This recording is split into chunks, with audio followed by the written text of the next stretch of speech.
नमस्कार। हरिओम तत्सत, हरिओम तत्सत। उदार चरितम।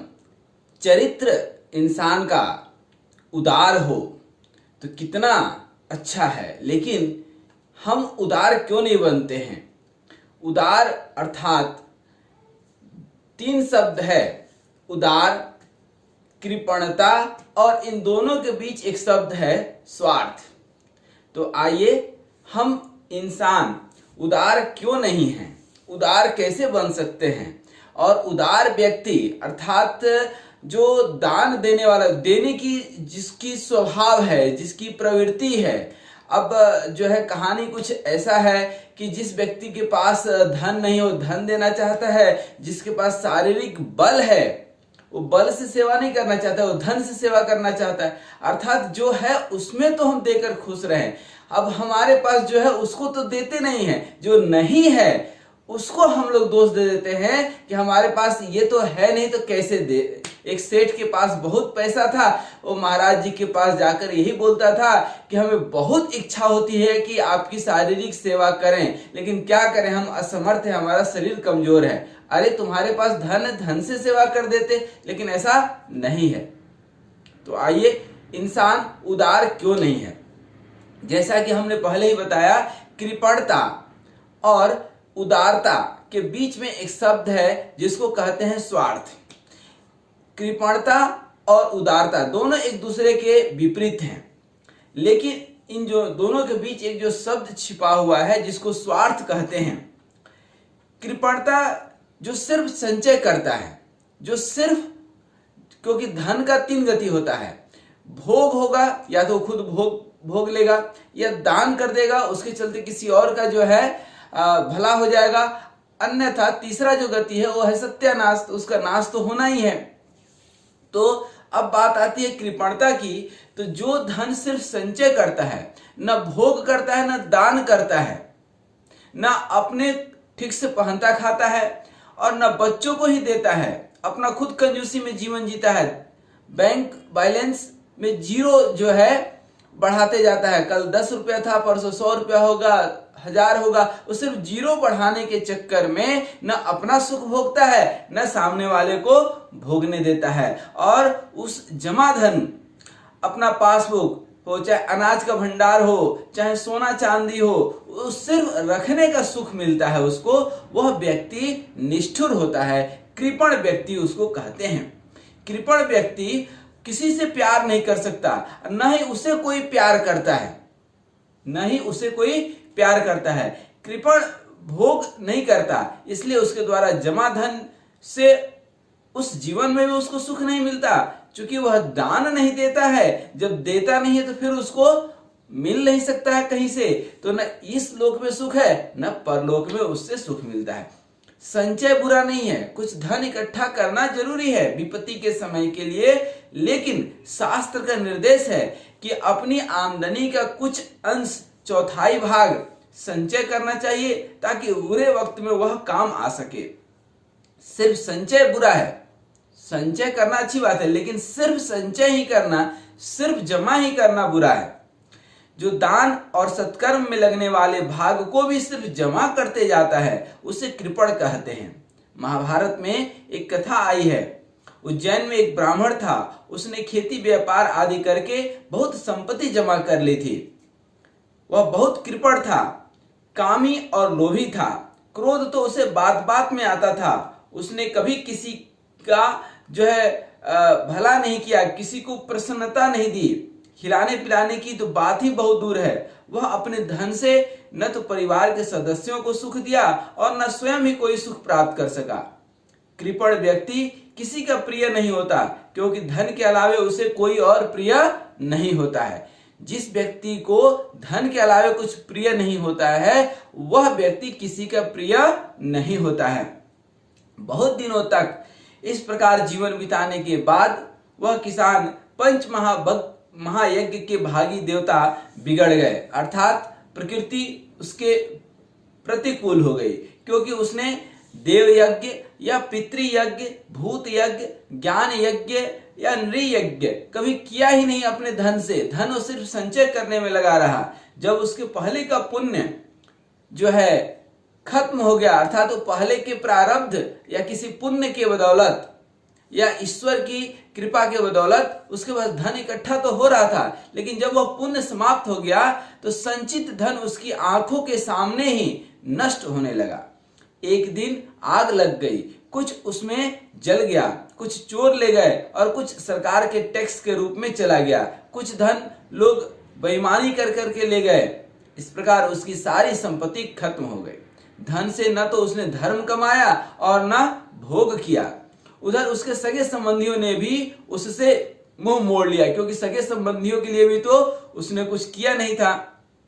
अब वह ब्राह्मण अकेले बैठ करके रोने लगा, हाय, जिस धन को अर्जित करने के लिए मैंने सर तोड़ जी तोड़ मेहनत किया, वह न तो धर्म के काम आया और न किसी के सुख के लिए, न ही मेरे सुख के लिए। इसीलिए कहा जाता है धन के 4 दुख अपने साथ लाता है। जब धन आता है व्यक्ति के पास तो 4 जो है वह दुख अपने साथ लाता है। कौन कौन सा?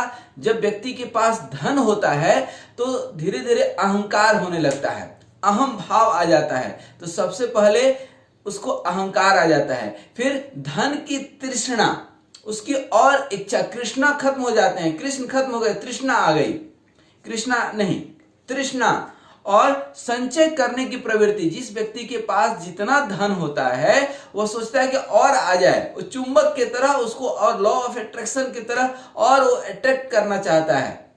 करोड़ों है, अरबों की ख्वाहिश पाल लिया, जब अरबों हो गया तो जो है कहीं का राजा बनने की ख्वाहिश पाल लेगा। मतलब ख्वाहिश, ख्वाब किसी की खत्म नहीं होती है। जरूरत तो ऊपर वाला सबकी पूरा करता है, ख्वाब सबकी नहीं पूरा करता है। और सबसे बड़ा दिक्कत होता है जब इतना धन संचय कर लेता है व्यक्ति, तो चौथा दुख जो होता है कि ये हमारा धन कभी खत्म ना हो जाए, चोर चोरी ना कर ले, कोई इसके ऊपर छापा ना मार दे, सरकार टैक्स न लगा दे, आदि आदि। इस तरह से जब व्यक्ति के पास धन आता है तो 4 दुख उसको मुफ्त में मिल जाते हैं। कौन कौन से? धन के अहंकार, धन की तृष्णा और संचय की प्रवृत्ति, और धन चला न जाए इसका डर। तो इस तरह से उस उज्जैन का जो ब्राह्मण है उसको यह बोध हो गया, उसको यह ज्ञात हो गया कि धन जमा करने से नहीं टिकता है, धन टिकता है धर्म से। अगर उपार्जित धन से हम कुछ भोग के लिए, कुछ धर्म के लिए और कुछ उदारता पूर्वक दूसरों के लिए खर्च किए होते तो आज यह दुर्दिन दिन, यह बुरा दिन नहीं देखना पड़ता। बोध होने पर ब्राह्मण ने मैं और मेरेपन की गांठ खोल दी। उसके बाद वह मौन होकर सन्यासी हो गया। लोग उसे तरह तरह से तंग करते, लेकिन वह चुपचाप सह लेता, क्योंकि अपनी गलती से हारा हुआ व्यक्ति किसकी शिकायत करेगा? ऊपर वाले के पास जाकर के भी क्या जो है वह कंप्लेन करेगा। इसलिए वह विचार करने लगा कि मेरे सुख अथवा दुख का कारण न ये मनुष्य हैं, कोई और व्यक्ति है, न देवता हैं, न भगवान है। मेरा मन, मेरा स्वभाव ही इसका मूल कारण है। मन ने ही विषय लोलुप होकर मुझे कृपण बना दिया। दान, अपने धर्म का पालन, यम नियम, वेद अध्ययन, सत्कर्म, ब्रह्मचर्य आदि का पालन, इन श्रेष्ठ व्रतों का यह फल है कि मन एकाग्र होकर भगवान में लग जाता है। मन का समाहित हो जाना ही परम योग है, मन का विचार शून्य हो जाना ही परम योग है। सारी इंद्रियां मन के अधीन है, मन शांत होते ही सारे इंद्रियां अपने आप स्वतः ही शांत हो जाती हैं। आप अपने बस में इंद्रियों को कर पाते हैं। तो ब्राह्मण का धन तो नष्ट हुआ, उसका सारा क्लेश ही दूर हो गया। अब वह विरक्त हो गया, क्योंकि संन्यास आश्रम को धारण कर लिया। भगवान श्री कृष्ण कहते हैं अपने मित्र उद्धव से कि उद्धव, इसलिए अपनी वृत्तियों को क्रिया योग के द्वारा मुझ में समाहित कर दो, मुझे समर्पण कर दो। बस सारे योग साधन का इतना ही सार संग्रह है कि सौंप दिया जीवन प्रभु तेरे हाथों में, जीत तुम्हारे हाथों में और हार तुम्हारे हाथों में। सौंप दीजिए जो भी धन है आपके पास, आप थोड़ा अंश उसका दान कीजिए, जरूरतमंद के वह काम आए तो ही धन जो है धर्मार्थ है और जरूरतमंद के काम आए।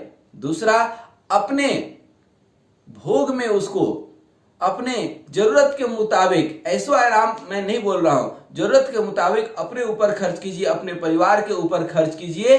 और अन्यथा यदि ये दो काम नहीं किए तो तीसरा काम वह स्वतः खत्म हो जाएगा। इसलिए कृपण की दुर्गति की जो अच्छी तरह जो है समझ है वह स्वभाव से उदार हो जाता है। यदि कृपणता समझ गए तो उदारता स्वयं आ जाएगी, क्योंकि जो है यह सत्य है और इसको समझना चाहिए कि धन संचय से नहीं बढ़ता है। आप कितना भी कमा लेंगे, उस कमाने से धन की वृद्धि नहीं होती है, धर्म से धन की वृद्धि होती है। उदारता ही धर्म है। परोपकाराय धर्मस्य मूलम। जितना ज्यादा आप परोपकार करेंगे उतना ज्यादा आपके पास आएगा, क्योंकि प्रभु देगा, भगवान देंगे। इसलिए देंगे क्योंकि आप दे रहे हैं, आप दे रहे हैं और आपके पास रहेगा तभी तो देंगे। इसलिए भगवान भी सोचते हैं कि बेचारा देने वाला व्यक्ति है, दान करने वाला व्यक्ति है, तो इसके पास खुद रहेगा तब तो देगा। इसलिए भगवान भी आपको देते हैं। इसलिए जरूरतमंदों के लिए सहारा बनना, उसके लिए आपका धन थोड़ा बहुत काम आ जाए, यह वास्तविक धन का संग्रह है। अब आइए स्वार्थ के बारे में समझते हैं। यह तो था कृपणता के बारे में। स्वार्थ जिसमें भोग की अतिशय प्रवृत्ति है, वह चाहता है कि हम खाएं, कोई चीज मिल गया तो सिर्फ हमारा है और यह किसी का नहीं है। ऐसा व्यक्ति खाने पीने ऐसो आराम करने के लिए अपना वह धन खर्च करता है, लेकिन दूसरों के लिए नहीं करता है, बल्कि दूसरों को कष्ट दे करके, करप्शन करके, घूस लेकर के, बेईमानी करके, लूट करके, ठग करके, टैक्स चुरा करके, टैक्स बचा करके किसी भी तरह धन प्राप्त करने में उसे संकोच नहीं होता है। अर्थात वह हर एक कुकर्म करता है जिससे कि उसको धन की प्राप्ति हो जाए, क्योंकि उसे भोग की अत्यधिक प्रवृत्ति रहती है। उसका जीवन अपना शरीर अथवा परिवार तक ही सिमट करके रह जाता है। इसका परिणाम दुख ही दुख है। अधिकतर लोग इसी श्रेणी में है। इसलिए आज समाज के ज्यादातर लोग दुखी हैं, क्योंकि उनकी सोच स्वयं और स्वयं के परिवार तक सिमट करके रह गया है। श्री भागवत पुराण में एक कथा आती है कि एक बार विदुर जी ने मैत्रेय जी से पूछा कि हे मैत्रेय जी, संसार में सब लोग सुख पाने के लिए प्रयास करते हैं, लेकिन देखा जाता है कि अंत में सबको दुख ही मिलता है, ऐसा क्यों होता है? तो जब अपने सुख के लिए लोग प्रयास करते हैं तो दुख आखिर क्यों मिलता है? तो मैत्रेय जी कहते हैं कि महाभाग विदुर जी, समझिए इस चीज को कि सब लोग अपने सुख के लिए प्रयास करते हैं। यदि सबके सुख के लिए प्रयास करें तो दुख ही नहीं हो। सब अपने सुख के लिए प्रयास करते हैं, इसीलिए दुखी हैं। यदि हम सबके सुख के लिए प्रयास करें तो दुख आएगा ही नहीं। हम भी सुखी रहेंगे और सामने वाला भी सुखी रहेगा। मेरे पड़ोसी ने मुझसे बड़ा सुंदर एक मकान बनवा लिया। स्वार्थी व्यक्ति ईर्ष्या करता है, जल उठेगा, लेकिन उदार व्यक्ति को उससे उतनी प्रसन्नता होगी जो शायद उसे अपना मकान बनाने से नहीं होता। तो मकान पड़ोसी ने बनाया, सुख उदार व्यक्ति को हो रहा है। स्पष्ट है कि स्वार्थी व्यक्ति सुखी नहीं होगा। उदार को कोई दुख नहीं होगा। जिस व्यक्ति के स्वभाव में उदारता है उसे प्रसन्नता होगी कि चलो मेरे पड़ोसी का घर बन गया, लेकिन जो स्वार्थी व्यक्ति होगा उसको दुख होगा कि अरे हम तो जैसे के तैसे हैं और जो है हमारा पड़ोसी इतना बड़ा घर बना लिया, गाड़ी खरीद लिया, एसी लगा लिया, लेकिन उदार व्यक्ति खुश होगा उससे। इसलिए हम उदार इसलिए नहीं हैं क्योंकि या तो हम कृपण हैं या स्वार्थी हैं, और ये दोनों यदि हट जाए, स्वार्थ परायण होना हट जाए और कृपणता जो हमारा व्यवहार है वो हट जाए, तो हम भी उदार हो जाएंगे, सुखी हो जाएंगे। और परोपकार करना ये भी एक जो है अंतिम तत्व है, विशेष तत्व है। इसलिए जो है कृपण को धन है लेकिन वो भोग नहीं पाता है, स्वार्थी को भोग है, भोगता है, लेकिन संकुचित होने के कारण वह भोग प्राप्ति के लिए अनेकों कुकर्म करता है, जिससे भीषण दुख भोगना पड़ता है। उसका अभी का भोग कल रोग एवं दुख बन करके आएगा। अर्थात भोगी व्यक्ति कभी निरोगी नहीं होता। उसका अभी का भोग जो है कल उसको रोग दे देगा। इन दोनों से ऊपर है, किससे? कृपणता और स्वार्थ परायणता से ऊपर है उदारता। उदार वह है जो सब कुछ दे करके भी सुखी रहता है। कृपण या स्वार्थी दूसरों के लिए कुछ त्याग नहीं करते, यहां तक कि वे किसी को सम्मान भी नहीं दे सकते। दिल से तो सम्मान देते ही नहीं है, किसी की सेवा भी नहीं कर सकते हैं। वो किसी को सुख पहुंचाने के लिए कुछ नहीं करते, इसलिए उनको जीवन में कहीं से प्यार भी नहीं मिलता, दुलार भी नहीं मिलता, और संकट के समय उनके पीछे भी कोई नहीं होता। संकट के समय में भी कोई उनका साथ नहीं देता है। खास करके बुढ़ापे में उनकी सेवा करने वाला कोई नहीं होता। उनके प्रति किसी की ममता नहीं होती। वह एक तरह से अलग थलग पड़ जाते हैं। उसका धन मानो उसे चिल्ला चिल्ला कर कहता है कि मैं तो हूं, लेकिन मैं तुम्हारी मदद नहीं कर सकता। पैसा तो है, लेकिन वो दवा कौन खरीद करके लाएगा? आप तो बेड पर पड़े हैं। और कोरोना काल में आपने देखा लोगों के पास बहुत पैसा था, लेकिन काम नहीं आया, कोई काम नहीं आया। देखने वाला तक देखने नहीं गया, परिवार के लोग ही देखने नहीं गए। तो वह मानो धन चिल्ला चिल्ला करके कहता है कि यह धन काश किसी को परोपकार में, किसी के जरूरत में काम आ गया होता तो वह आज तुम्हारा साथ देता, और वो नहीं तो ऊपर वाला साथ देता। लेकिन तुमने ये धन संचय कर करके हमें तो यहाँ जमा कर दिया, लेकिन मैं सेवा नहीं कर सकता हूं। क्योंकि उदार व्यक्ति के लिए तो परमपिता परमात्मा स्वयं सेवक बन करके आ जाते हैं। जो जीवन भर परमात्मा का सेवक रहेगा उसे कष्ट आ ही नहीं सकती है। उसे कष्ट आएगी तो परमात्मा सेवक बन करके आ जाएंगे। इसलिए जीवन का सुख जो है भोगना है तो उदारता में सुख है, स्वार्थ परायणता में सुख नहीं है। तत्कालिक सुख दिख सकता है, लेकिन वो बहुत बड़ा दुख है। भोग में ही रोग है और योग में निरोग है। और कृपण व्यक्ति जो सिर्फ संचय करता है, न खुद सुख भोगता है, न दूसरे को सुख भोगने देता है।